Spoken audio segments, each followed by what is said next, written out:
How's it going, everyone? I'm Dylan, this is All You Can Board, and today's video, was actually voted on by our patrons. I pulled them a whole bunch of different video ideas that I was considering doing or I had had on my phone for a while, and this is the one that they voted on. So this is going to be a video talking about my favorite board game mechanics, and then listing a couple like 2 to 3 of my favorite games for each one that I think best embody that mechanic, or some of the games that I think, really do that mechanic the best. And I'm trying to, pick and choose the words I use here, because originally my thought was I would list rank my top board game mechanics, and then for each one I would list my favorite game for each one. But that was a little bit less interesting for me because, in some ways, people could go to, like, say, our top 50 video of all time. Other videos I've done, like I've done a top POLYOMINO video in the past, and just say, well, I already know your top, top game of this mechanic or whatever. And a lot of these games also have crossover mechanics, so a game like A Feast for Odin, which is going to pop up on this list somewhere, is a worker placement game. It's also a POLYOMINO game and everything. So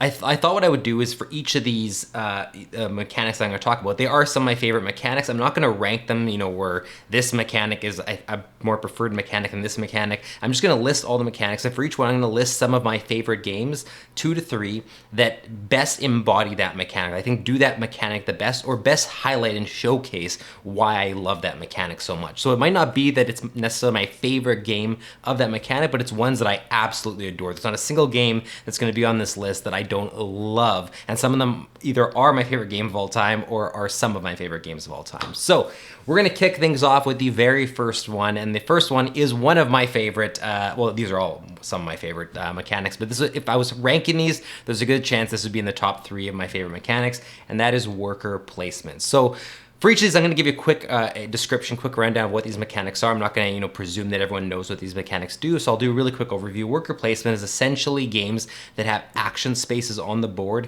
that you can assign workers to. So that's a really simple way of explaining it, but the game will have games will have different sets of rules, but essentially it'll be like, here's a spot, and if on my turn I put a worker on this spot, I may gain certain resources, or if I go onto this spot, I may draw a certain card. Each of them will have actions assigned to them, and generally you're learning the iconography of the board game to know what these action spaces do, and all these action spaces are furthering your goal and what you're trying to accomplish in the game, heading to victory in some form or fashion.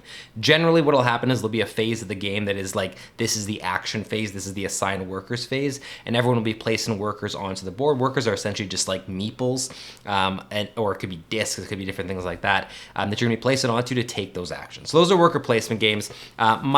One of my favorite games for worker placement, and probably one of my favorite games of all time, definitely one of my favorite games of all time, is A Feast for Odin. So A Feast for Odin, the reason I'm including it on here, no surprise, is that it is my favorite worker placement game, and I think that it's what makes this game so special to me, and that's because there are so many places to place your workers. There's lots of worker placement games where the spaces are limited, like the next game I'm going to talk about, as well as games like Everdell, that aren't, overwhelmed with different choices. It's just when do you go to certain options that are on the board? When do you block opponents from going to them? When are you blocked and you have to do something else? Feast for Odin, there is always a ton you can be doing, and you're never fully blocked, because even if someone takes something you want to do, there's likely another way to accomplish it, even if it's just a little bit less efficient. So it's more about that sandbox feel, and that's what I particularly love about worker placement games. I like the ones that are a tighter experience and you're fighting over spaces, but I prefer ones like A Feast for Odin, where it's more about, how am I going to accomplish what I want to accomplish in the most efficient way possible, or how am I going to adjust based on what other people are taking or what other people are accomplishing in the game? Feast for Odin does that the best out of any game I've played. There are so many different options of spots you can take, that you're never going to have just one path to victory. You're figuring out which of these paths you're going to take, and usually adjusting on the fly and making changes as you go. So that's one worker placement game I love. Another one that does things in a very different way is one that I've actually played really recently. It wasn't on my top 50 because I hadn't played it yet. After a few more plays, you might see it there in the future, on a future year, and that's Dune Imperium. So Dune Imperium is interesting because it combines 2 genres. It combines deck builders, which we may be talking about later, and worker placement games, but it ties them together in interesting ways, where your cards restrict what spaces you can go to. So rather than having all the spaces accessible whenever you want, like a Feast for Odin, like other games, where you're just choosing what you want to do in that turn. You're having to use your cards to gain access and essentially unlock certain spots for you that are otherwise inaccessible, which is a whole different twist on the formula. It makes certain spots that are very valuable hard to get to, and you have to sort of prioritize, do I want to take these common spots right now? Do I want to use my limited cards to be able to access these stronger spots, or these spots that are more valuable to me? And if I do, I can only access one of them. Which one am I accessing that way? So because it mixes genres, it places a lot more focus on this really tight experience of you're not necessarily going to, have this sandbox feel of you can do whatever you want in the game, whatever path you want to go. It's more what you're limited to by the cards, how you build your deck to, fight those limitations and give yourself more options, and then still having to fight over a limited amount of spots with opponents. And there's a much more limited field of where you can place your workers compared to, games like a Feast for Odin or even like Champions of Midgard. Feast for Odin is probably the best example there because there's so many spots you can go to, whereas Dune Imperium is more scaled down. But those are two of my favorite worker placement games right now. That's not to say there's not more I love. Champions of Midgard, you've probably noticed, is not on this list, even though that's really high up in my top 50. I love that game. I just found that Dune Imperium was more contrasted better with Feast for Odin, as they're very different types of worker placement, whereas Champions of Midgard I feel like has more in common with a Feast for Odin. I want to give you a couple different examples here. So that's worker placement. I love worker placement games. The next one is one I've talked about on the channel, so it might not be new to you, and that's POLYOMINOs.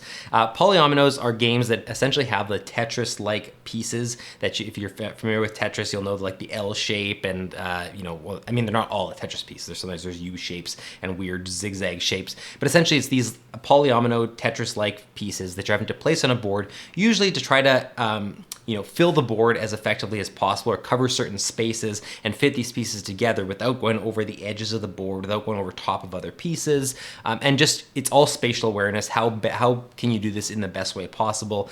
Usually to try to leave as many spaces uncovered as you can, or sometimes to surround certain spaces, or, match certain tiles next to certain tiles, things like that. So the first one I'm going to talk about, probably no surprise, is Patchwork. Patchwork, I think, is the pinnacle of just simple polyomino games. All you're trying to do is effectively cover your entire board and leave as few spaces visible as you possibly can. So it is all spatial awareness. If that's not your thing, if you like polyominoes when they're more scaled back and not the center of attention, this is not the game for you. However, if that's your thing and you are relaxed by just sitting down and doing a spatial puzzle and trying to piece them together while your opponent steals some of those really key pieces from you that you would love to put on your board, that's what makes Patchwork so great. It's a really tight experience, but it's also very difficult, especially when you play the rules correctly, which apparently me and Carlo weren't doing for like the longest time. But you have to manage, your income, which is your buttons, to be able to afford the pieces you want. And often there's going to be times where you have the perfect piece and you just can't afford it, and so you can't get it now. You have to hope that next time the marker moves around, it's still available for you to grab. And you're otherwise just making do with the pieces you have and having to collect certain pieces that give you more button income, even though they might not fit perfectly on your board. So that's the balance your strike is. You can't just always say, this is the perfect piece for me, because it might not be the one that's getting you income, and you need income to afford the more expensive pieces. So that's what makes Patchwork so great. Another example is another game I've talked about a lot, and that is My City. My City is also a game that melds some of my favorite genres together, with that being Legacy with polyomino, but it does the polyomino so well because, again, it is so simplistic. It is just pure polyomino gameplay, but unlike Patchwork, it's not usually all about how many spaces are left uncovered. My City is constantly changing the formula, saying, you want to surround this, or you want to connect colors of polyomino tiles like this, or you want to make this chain like this. There's some chapters of the game where you're gonna have tons of spaces uncovered on your board, and at first it's gonna feel wrong. It's gonna be like, am I playing a polyomino game? Like, look how bad I've done here. And so you remember that the rules don't really encompass leaving spots uncovered in this chapter of the game. So that it kind of twists the formula on its head, whereas Patchwork is very strict on saying you have to complete this as best you can. My City fluctuates and sometimes gives you way more freedom than you're expecting, but still keeps the gameplay all focused around placing these polyomino tiles onto your board as effectively as possible. So they're very different polyomino games, but they both have that pure polyomino formula. So there's other games I could have included here. Obviously, there's tons of polyomino games I love, but these are just two of the experiences that I think really hone in on the actual polyomino mechanic itself without too many other bells bells and whistles without, I mean, my city arguably has a lot of bells and whistles, but it still keeps that formula, keeps that foundation very much the same. Whereas other games I could have mentioned usually have other things going on tied to the polyominoes. You know, the reason Feast for Odin is considered a polyomino game is it has this heavy polyomino element, and yet that's not for me necessarily the thing that fully drives me or brings me into that experience. I think it does. It's a worker placement game first that happens to have polyomino elements, whereas both of these games are pure polyomino games that happen to also encompass some other mechanics as well. All right, the next one we're going to look at is an interesting one. This isn't, I wouldn't say one of the more common ones on the list, but it's one of the ones that I'm appreciating more and more the more new titles I play that incorporate it. And one of my favorite titles of all time incorporates this mechanic, and that is dice worker placement. So the reason this is separate from worker placement is that dice worker placement specifically uses dice as your workers that you're going to be placing. And you know, I almost shouldn't have called this dice worker placement. This is pretty much dice manipulation is what the better term I should have used here. It's basically both. One of these games uses dice worker placement, one of them is just dice manipulation. But essentially what it means is you have your die and you're going to roll it and have a certain value showing on the dice, but that value is going to tie into what you're able to accomplish with this worker, with this die. And there's going to be usually a lot of ways you can manipulate the die value, whether it's cashing in tokens or whether it's taking other actions at the board. You'll be able to change these dice to be able to either power up or just straight up change what that action is going to be. So the best example of this, the game I'm referring to is of course Castles of Burgundy, one of my favorite games of all time. This uses dice manipulation in the sense that you roll 2 dice on your turn, and those die values are going to be determined which of the 6 depots, 1 to 6, that you can go to take a new tile, or for the tiles you already have in your supply, where you can place them on your player board. All the spots have different die faces that are listed on them. So it's so much fun to try to figure out the puzzle of when do you use your tokens to manipulate die values to change what you're going to do on your turn. When do you go to a depot over moving something on your in your supply onto your player board and vice versa.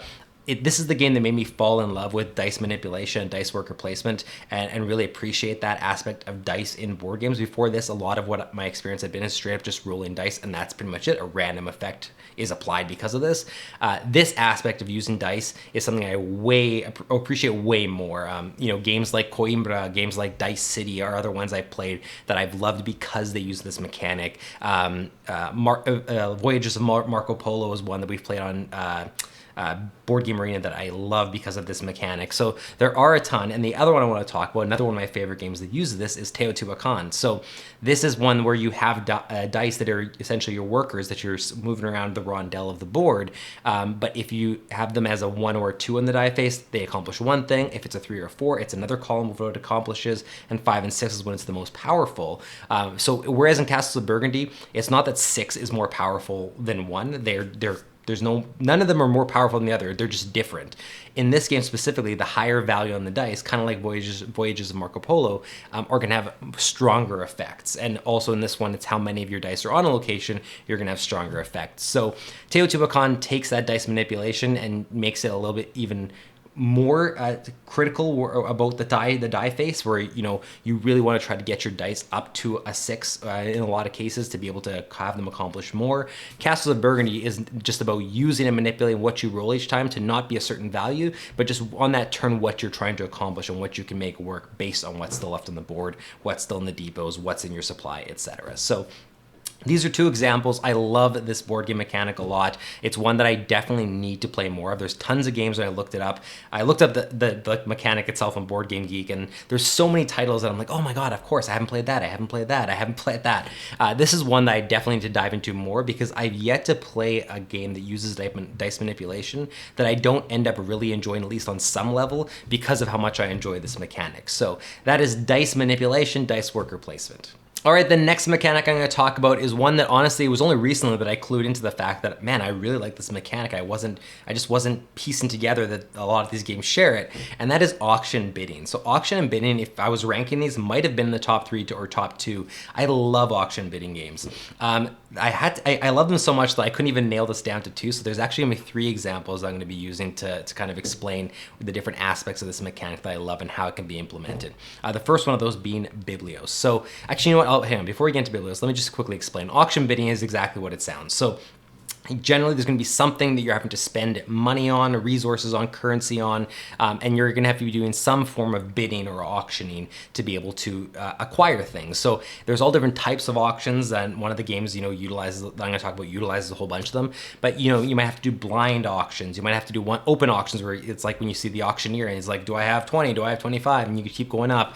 You might just have to do bids, and someone can up the bid, and you'll each only get like one chance to bid. Each of these games that I'm going to talk about utilizes it in a slightly different way, but generally the aspect of having to bid and do auctions with people around the table is just something I really, really love.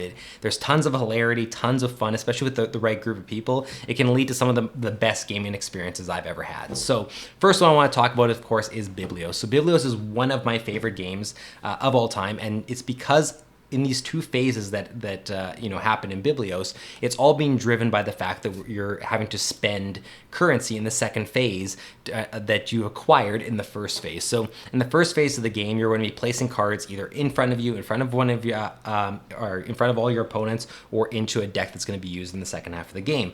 The deck that's going to be used in the second half of the game is going to be bid on by all the players based on whatever gold you acquired in this phase. So you're basically prepping for the bidding in the first phase, and then the second phase of the game, you're having to use the limited amount of gold you may have acquired, and not knowing how much everyone else has acquired, to bid on cards that are coming out. And you might have a card come out really early on that you really, really want, but if you spend all your gold on that, now you're going to be really behind for all the rest of the bids that you do. So you have to manage how much you're willing to spend, how much you're willing to let go and not get because you want to save some of your gold, and try not to end up with a bunch of gold that doesn't get used at the end of the phase. So I love the way that Biblios implements it. I've never had a game of Biblios that isn't grueling on some level, but in the best way possible. And it's because it uses this, it's the just pure bidding on the cards that come up in the next phase. When they come up, everyone can just keep bidding until they say pass, and you're good to go.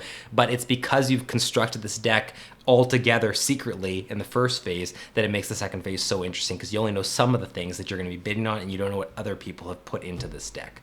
Really interesting. The other great auction game that I want to talk about is, of course, Modern Art. So Modern Art is pure auction, pure bidding. That is the fundamental thing that is happening in this game. If you want an example of auction bidding game done in an amazing way and with no other fluff, this is the game. It is just straight up, you put up paintings for sale from your hand, and you have to pick and choose which ones are going up, because you want to try to manipulate the market that's going to be like how much certain paintings are going to be worth.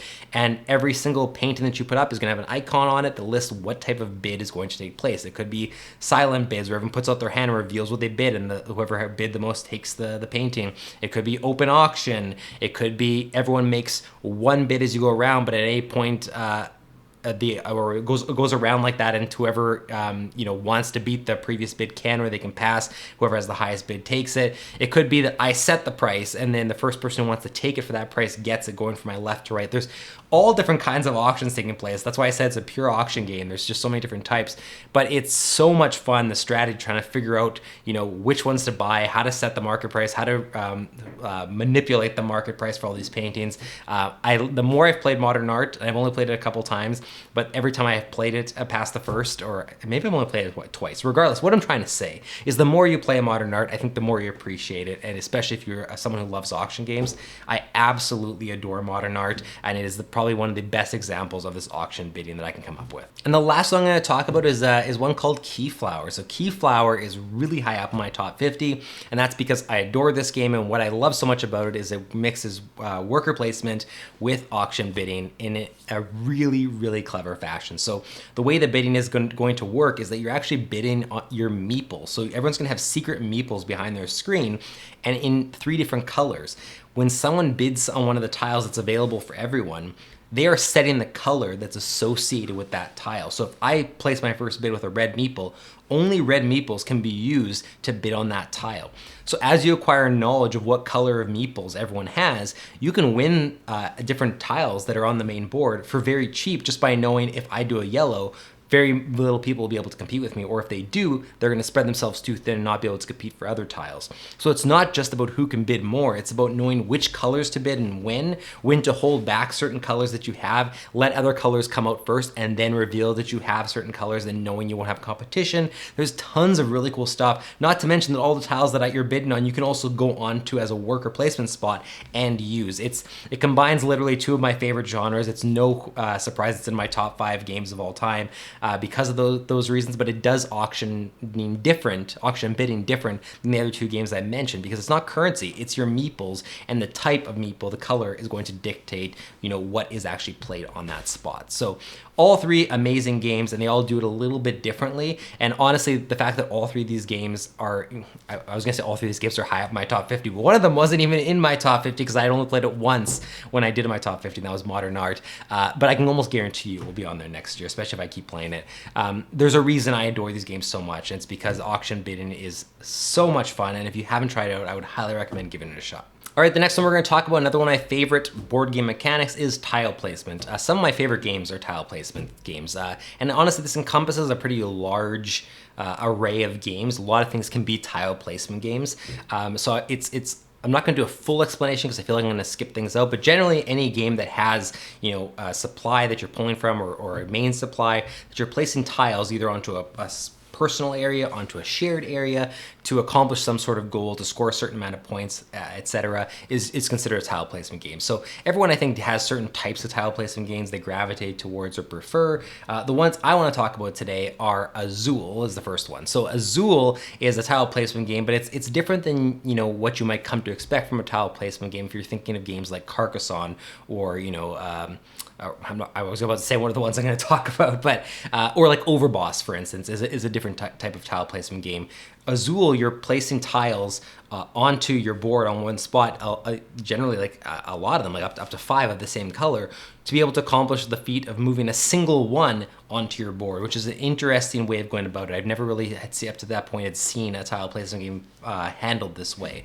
But because of that, it's not just about, oh, I want to place red, so I grab red. Well, yeah, maybe you want to place red, but are there enough red tiles available in this round for it to make sense for you to go after it? Because for you to place a single red tile, you might have to get 5 to be able to place it where you want. Are there 5 available? Are you going to be fighting other people for these 5? Does it make sense to wait to go after them? Do you start to go after it and finish it next round, but then kind of you know, hold yourself hostage a little bit on that one spot because you're having to keep it as, you know, unfinished going to the next round? So Azul does tile placement in a really interesting way, and that's, I think, what I love about it so much. Another great example of tile placement is Cascadia. So Cascadia is a game that I've had the privilege of playing a lot more recently, and I absolutely adore it. I see why Carlo, you know, raved about it. So I played it with Carlo before, but it was such a long time ago when he played the prototype version on Tabletop Simulator.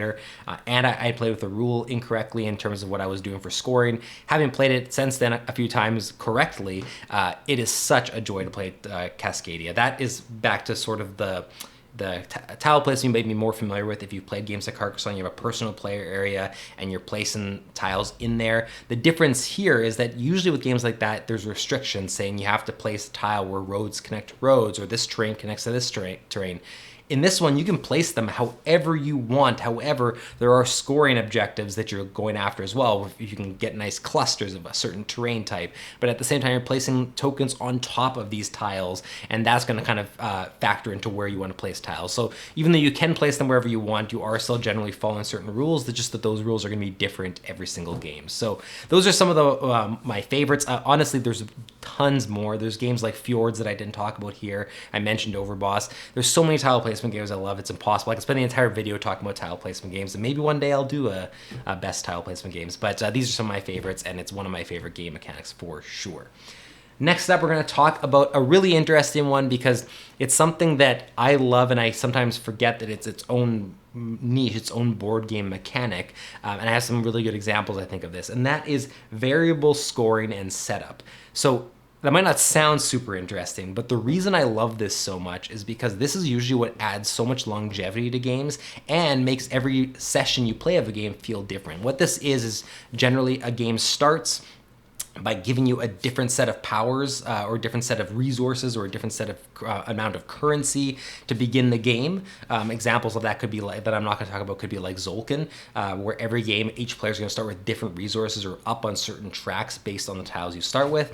It also can be the objectives that you're going for that game. So the one I'm going to talk about for that, which I'll just jump into right now, is Kingdom Builder. So Kingdom Builder, the thing I love the most about Kingdom Builder, even though it encompasses other mechanics, is the variable scoring. So every single time you play Kingdom Builder, you're going to have a different set of 3 objectives tied together, and that's going to completely influence where you're placing your tokens on the board, how you're arranging them, whether you're making clusters, whether you're trying to spread them apart, whether you're trying to, have them in different quadrants, next to water, next to mountains. That's what keeps Kingdom Builder so fresh, is these variable objectives. So that is honestly one of the best examples, and the first one I thought of when I was talking about this, because it encompasses so much of what I love about it. The other thing that I love about this mechanic, and that works here for the variable setup, is when you have different powers associated with your characters or with your, the board that you're using, whatever the case may be. And the best example I can give of this is another game I love called Santorini. So Santorini is a game that I keep playing and keep coming back to because it has these variable god powers that are used in the setup. You don't have to play with them, but for me, that's where all the fun comes from, because there's tons of god powers I still haven't used, and there's also hundreds of combinations I haven't had of, yes, I played this god power, but I haven't played against this god. And really that changes the game fundamentally. If I have played this god power 5 times, but against 5 different gods, I might have a different strategy every single time, because I have to adjust how I play to accommodate the fact that they have these powers I'm unfamiliar with, or this ability that the opponent definitely wouldn't normally have, and things like that. So variable setup is Santorini, variable scoring is Kingdom Builder, both different, but both tied into the same mechanic of let's change things up every time you play. So even though you've played this game, you haven't played it exactly this way, and that's something I absolutely love in board games. Next up, we have area majority. So area majority is in a board game where you have essentially, the best example I can give without actually naming a game, just a general example, would be, imagine you have a map and you have different territories on the map, and you're going to score points if you have the most discs in a certain territory, certain amount of troops or warriors or workers in a certain territory, and whoever has the most in each one scores points. That's the easiest way I can explain area majority. You generally will be spreading your resources across multiple different areas on a board or on a map or on a game session, whatever the case may be, and you'll be getting a certain number of points, or only scoring points if you have the most out of everyone in a certain territory. My favorite example of this, and one that I think does it on a scaled back level, but I just love, is Ethnos. So Ethnos I've talked about a few times. This is an area majority game that also adds in sort of a set collection and variable setup as well. It mixes a couple different things.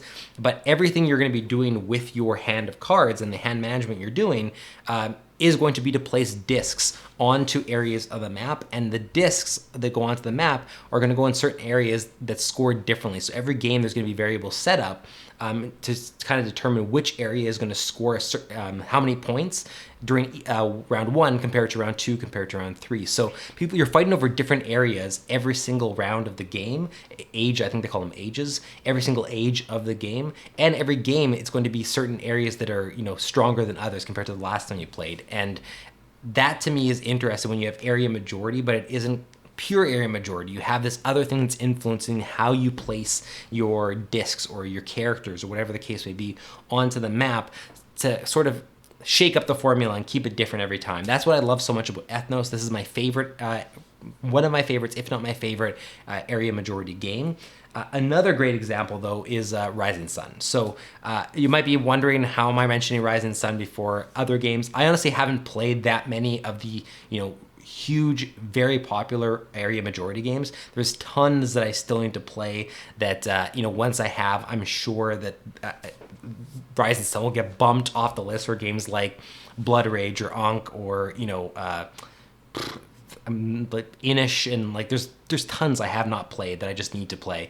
But for me, Rising Sun is the one that I played the most of these bigger experiences, and each of those sessions was a longer session. These are, Rising Sun is a game that you can dedicate an entire game session to, saying, I'm gonna play for 2.5 hours or 3 hours with a group of 4 or 5 people, and we're just gonna play this one game, because you're having to constantly move your troops around and reposition and attack and defend and use special powers and form alliances, and generally these are the type of area majority games I don't play enough of or a lot of, but when I do, it just feels like such a novel experience to me because I don't play them as often. So whereas Ethnos, you can accomplish that feeling in a much smaller experience, Rising Sun is the other side of this equation, where it's these huge, large, long, epic games. That there's games that are longer than experiences of Rising Sun that accomplish this, that you're constantly vying for control of areas. That's something I really love in board games. I just honestly don't play it enough. All right, next up is one you probably were expecting to see on this list. One of my favorite mechanics. Again, if they have been ranked, this one right at the top or near the top, and that is campaign games, legacy games, and narrative games. So I'm kind of combining these all together because it's, even though they might not always be combined together when listed on, say, Board Game Geek and things like that, this is how I sort of classify it as just one grouping of games. These are games that generally take place over multiple sessions of playing them. You're not just gonna sit down and play one session and be done. You're likely, it's almost like a Dungeons and Dragons like experience. You're gonna meet multiple times, usually with the same group, to sort of keep moving forward on a narrative, on a campaign, whether it's leveling up your characters or acquiring new items. Things will carry over from game to game. And I love that about board games. I love that with this tabletop physical experience that has components, that we can sit down with the same group of people and have an experience over weeks and months and years in some case, having that same story be told. It's everything I love about Dungeons and Dragons, but with the board game systems and changes from game to game that I just didn't get from that I don't get from Dungeons and Dragons personally, and that I just didn't ever have a consistent D&D group to properly appreciate. So the best example of this one obviously is Gloomhaven. Gloomhaven is, spoiler alert, is my #1 game of all time as of our last top 50 list, and that's because I played this game over 2 years with a group consistently. Me and Carlo both did, and meeting with that same group, going through scenarios, upgrading characters, leveling up characters, retiring characters, starting new ones, buying items, losing scenarios, beating scenarios, reading the story, continuing that thread going, doing the expansion. It's just such an experience that goes beyond what you're actually doing on the table. You're meeting with the same people, usually people that are really close to you, good friends, and taking things on over and over and over again with that group. And it's a level of fun I just can't emulate in many other places, at least for that extended period of time. And Gloomhaven, I think, does that better than any other board game I've personally played. Jaws of the Lion is an extension of Gloomhaven, a more entry-level Gloomhaven experience that if you're wanting to dip your toe in the water is probably honestly the best place, better place to start. I'm losing my words here. This is what happens when I record videos in the evening. My body's used to recording them in the afternoon or weekends or whatever, and in the evening my body's like, what are you doing? Why are you recording a video? I should say not my body, my mind. Anyways, Gloomhaven is a great experience, the best example of these type of mechanics and these type of games that I love.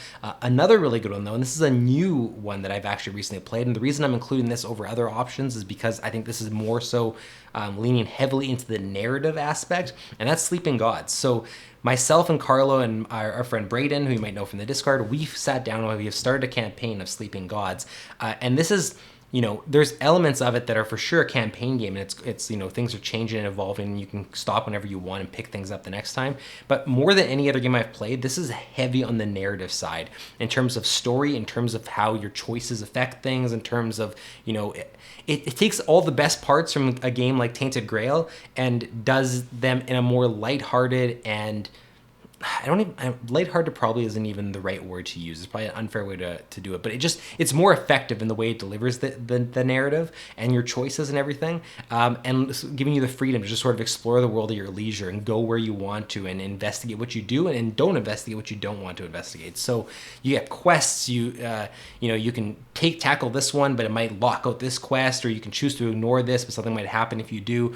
Sleeping Gods is honestly what I love so much about those narrative adventures that I think was the reason I gravitated towards Tainted Grail and then was disappointed by it, because Tainted Grail stopped you from enjoying those aspects. Sleeping God says, this is the part you're here for, enjoy it as much as you possibly can. So those are two examples of, the campaign legacy narrative games. There's obviously other examples like, Pandemic Legacy is one of the most popular, if not the most popular legacy game. I played the entirety of season 1, phenomenal experience. That one is not so much, it has a narrative, but it's not really the reason you're coming to it. It's more for taking, a game you're familiar with, a genre you're familiar with, and seeing it evolve over the course of 12 games or whatever, however many games you play. My City I mentioned earlier is a lighter legacy game. There's tons of options in this genre or in this mechanic, but those are just two of the ones that, I love a lot and, gravitate towards when I'm thinking about that mechanic. Next up, we have limited communication. This one won't take long to explain, but generally, this is one that I almost didn't include in the list, but then I realized that it is one of my favorite things in board games, one of my favorite mechanics to play with, because this one leads to the most fun around the table, like laughing and just these moments that you can't really emulate, because most times you're used to being able to just converse and strategize with people at the table. But with limited communication games, you generally cannot talk at all. And so if you can talk, you're limited to, only using a couple words, things like that. So a great example of this, it's not the one I'm going to talk about, but is like code names. You have limited communication in code names because all you can give is one clue and one number. And nothing else is allowed. No facial, expressions, no other explanations. That is what you're limited to do. So limited communication opens the door for like these really tough decisions and grueling moments where all you want to do is yell at the person saying, it's this, and you can't, because that's against the integrity of the game and you'd essentially be cheating. I find that you have to really have the right group for this, or right people, because some people just cannot contain their emotions or the fact that they want to spill things or nudge you with a reaction. But if you have the right group for it and they abide by the rules, these are some of the best moments I've had in gaming. So the best example I have for this is The Mind. The Mind is a limited communication game that excels because of the limited communication. You have a hand of cards. All you need to do is place them down in ascending order. So if I place the 7, next card has to be higher than a 7. I know what's in my hand, but I have no idea what's in your hand or anyone else's hand around the table, and you cannot communicate anything. So how do you possibly pull this off? Well, you really just have to start to get used to everyone's tendencies. You have to get used to when they start to move their hands out to the table and how quick they'll play a card like 31 compared to if the previous card was, say, a 25, compared to how much they'll hesitate if it's, a 45 or a 70. There's different amounts that you have to sort of get used to with people's hesitancy, how much they'll wait to playing cards, or how much they won't wait. They'll just throw things down to know how you're going to adapt your strategy to play the game. And that to me is it makes it so that every game is a new set of rules you're learning, because the rules are the person you're playing with. That there's no other way to describe it. Is if I'm playing with Joe Smith over here, which is the worst name I could have come up with right now. I shouldn't say worst name because there's going to be a viewer out there whose name is Joe Smith. I didn't mean that like it's a bad name. I just meant like it's the most generic name I could come up with. I'm putting my foot in my mouth.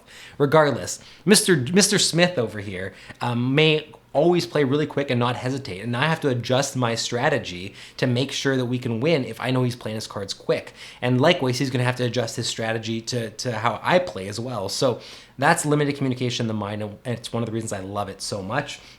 Another great example of limited communication is So Clover. So Clover is one where the reason I'm including this is because this is limited communication where all you want to do is scream something out and you absolutely can't. It's not so much that it's inherent in the rules of the game. It's that moment where you have to stay silent and you just get to watch everything unfold, and it's just hilarious to have to do that. So in So Clover, you have sets of cards on 4 sides of a clover that you have to come up with a single word clue to tie those cards together.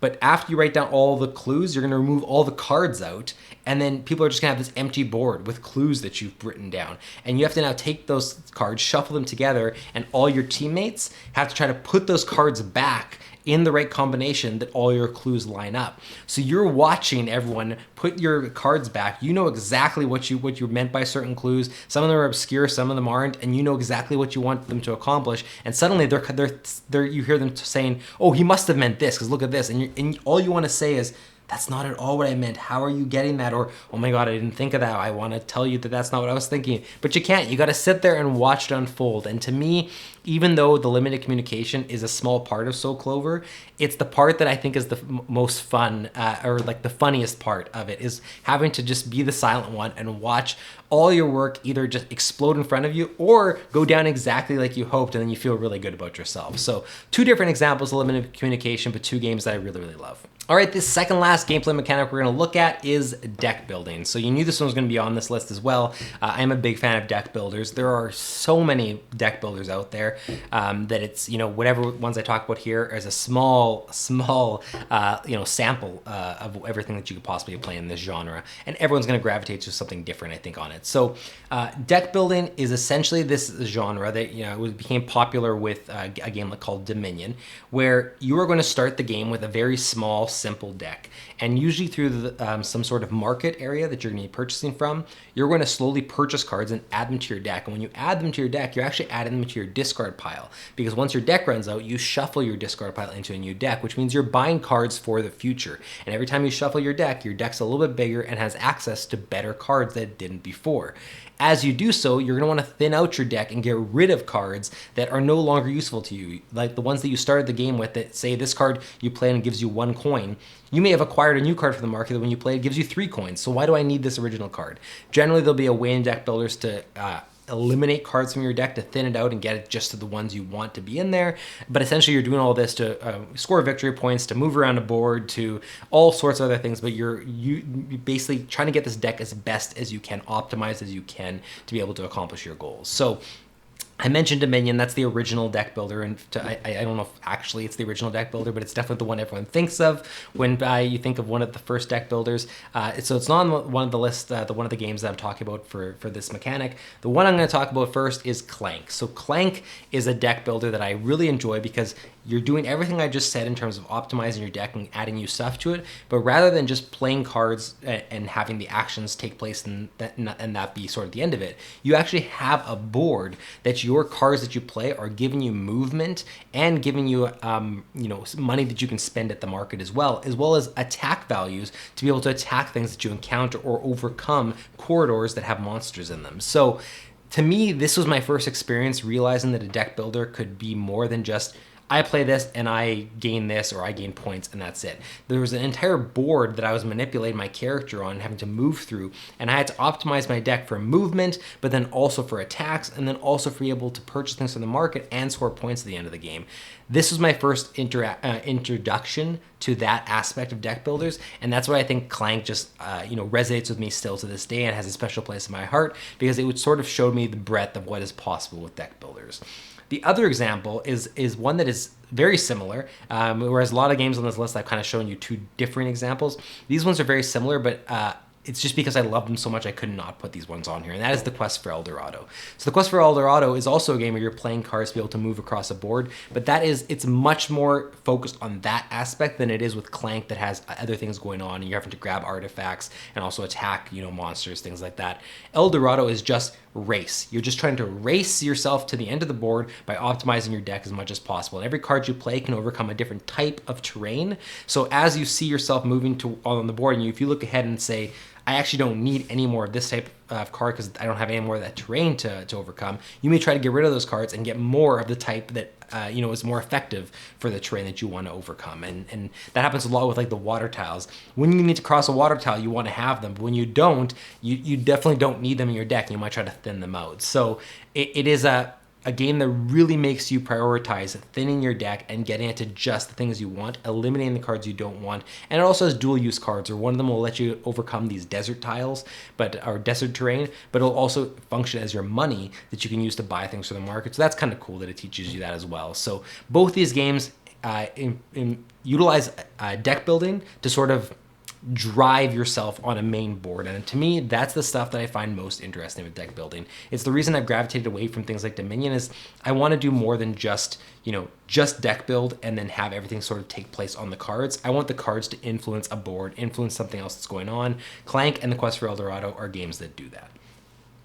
The last one we're going to look at is one that, again, kind of like variable scoring and setup. It's not necessarily a mechanic people speak about a whole lot. I know the worker placement and POLYOMINO, and those are ones that everyone will say, oh, that's a mechanic. I know that's a mechanic, and I love it. This is one that is sort of a supplemental mechanic in a lot of games. It's never the main mechanic in a lot of games, at least not usually. It definitely can be, but I absolutely love the aspect of it. And so I actually have 3 games I want to talk about for this, and that is hand management. So hand management essentially means that in your game you have to manage your hand, surprise, of cards in some way, you know, whether that be because the cards have multiple uses for them, you have to choose how you're going to use them, or which cards you're going to keep in your hand, which cards you're going to get rid of. Usually this can also be combined with like set collection, because you're managing your hand to be able to get a set and then play that set.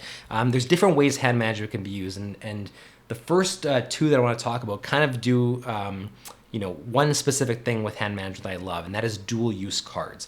So the first one we're going to talk about is Radlands. So Radlands is probably one of the newest hand management games I've played, where you have a very small hand of cards. You're never going to have this, you know, huge hand of cards to try and figure out what you can possibly do with. You're going to have a limited number of cards in your hand, but each of them has multiple uses. So you can use them for their ability, but you can also junk them for a certain ability just to get rid of them from your hand as well. And I love that in hand management games, because you never feel stuck with cards. You just have to decide, am I going to hold this really powerful card until I can play it, or am I going to try to get as much out of it right now for tempo to be able to get rid of this now, junk it for an effect. Maybe that helps me draw more cards into other ones that I can play now. Having to manage that in your hand, when to do certain things, when to do other things, is so much fun. You can never optimize perfectly. There's always been something you can look back on and say, oh, I wish I would have done it this way, I wish I would have done that. But I love the way Radlands handles it, and the fact that you're sharing the same deck and hand managing is just really, really, really awesome. The other one, of course, is Marvel Champions. So Marvel Champions is a deck construction game, first and foremost, but one of my favorite things about Marvel Champions is the hand management. The fact that you have a large hand of cards, but every card is also a resource you have to spend to play cards. So just because I have a card in my hand, if I want to play it, I have to use other cards to pay for it, which means not everything can ever be played in your hand. There's no way you can play everything in your hand. Something has to function as a resource to pay for something. And to me, that's always interesting to say, yes, this card's really powerful, but it's not powerful now. So I'm going to use it as a resource to play this other card that normally would be less powerful, but it's effective now.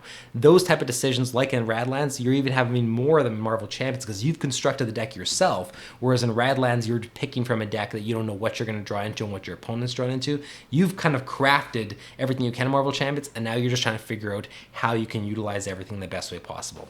The last one we're going to look at is a different kind of hand management game, and that is Lost Cities. So Lost Cities is not about dual use cards. It is literally about, how do I possibly figure out what to do on my turn, because I don't want to do anything. I don't want to touch my hand. I don't want to discard. I don't want to play.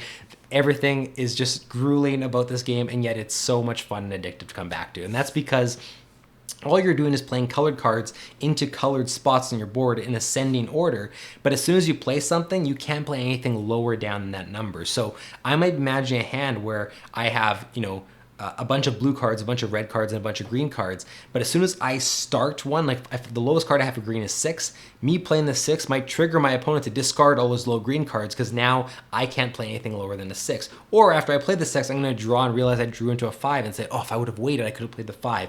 So you're having to manage in your hand, when do you take the risk and play certain things? When do you hold back and hope that certain things come out of the deck, or your opponent discards cards that you can pick up? That aspect of hand management is very different than Radlands and Marvel Champions, but something I love, and it's so addictive in Lost Cities. And there you have it. Those are 11 of my favorite board game mechanics and some examples of my favorite games for each one. Let me know in the comments what your favorite board game mechanics are, and if you're able to, obviously I wasn't, actually tell me how you rank them, or what your absolute favorite mechanic is. Which games do you gravitate towards the most, and which games in those mechanics are the ones that you love the most, and why. I just love hearing this stuff from you guys. Otherwise, thank you so much for watching. If you want to join our Discord, check out the description below, or if you want to support us in any way on Patreon or PayPal or buying merch, you can find all that information in the description as well. Thank you so much for watching, and we will see you in the next one.